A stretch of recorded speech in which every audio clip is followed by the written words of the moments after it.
ভাদ্র মাস পড়ে গেছে। কোন রাশিগুলো এই ভাদ্র মাসের এই আজকে থেকে এই বছরের মধ্যে আপনার সন্তান এই ফাঁদে পড়বে না তো? আপনার সন্তানের ঘরে একটা ফালতু ঝামেলা পড়বে না তো? খেয়াল রাখতে হবে কোন রাশিগুলো। মাথায় রাখুন, এই আজকে ভাদ্র মাস থেকে এই বছরের এন্ড, আপনি ইংরেজি বছরের এন্ড ধরতে পারেন, আপনি বাংলা বছরের এন্ড ধরতে পারেন। বাংলা বছরের এন্ড ধরলে আরও 2 মাস 3 মাস বাড়বে।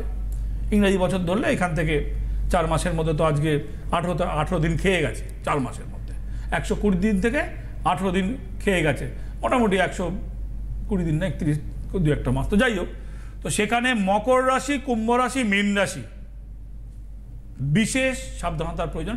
আপনি যে কাজেই হন, আপনি ডাক্তার হন, ইঞ্জিনিয়ার হন, যে কোনো কাজে হন, ধরুন আপনি একটা মানে অন্য কোনো মিডিয়া অফিসে ধরুন আপনি কাজ করছেন, এই সিটিভিএনে প্রচুর ছেলে মেয়ে কাজ করে, 2-3টে অফিস পাশাপাশি, একটা নিউজ চ্যানেল, একটা এই সমস্ত চ্যানেল, প্রচুর ছেলে। যদি আপনার রাশি তাই হয় তো আপনাকে অ্যালার্ট থাকতে হবে। কুটকাচালি করে আপনার মানে একটা ঝামেলায় পড়তে পারেন, বিষ দৃষ্টিতে পড়তে হবে, যে কোনো অফিসেই, মানে media office to political to media, এর কোনো ভাগ নেই। বললাম না, ঠাকুরের আশীর্বাদে কোনো ভাগের কথা, আমি কোন হরিদাস বলুন তো আমি ভাগের কথা বলবো? আমরা আশীর্বাদের বাইরে কেউ নই। আমরা কীভাবে অ্যাকসেপ্ট করছি তার উপর ডিপেন্ড করে। আর ইট ইজ আওয়ার মেন্টালিটি। তো যে যেমন পেরেছি করেছি, ভালো করেছি, ভালো হবে।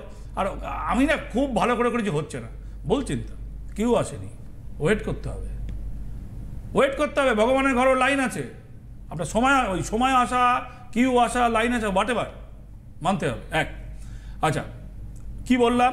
মকর রাশি, কুম্ভ রাশি, মীন রাশি, আমার নিজের রাশি মিথুন রাশি।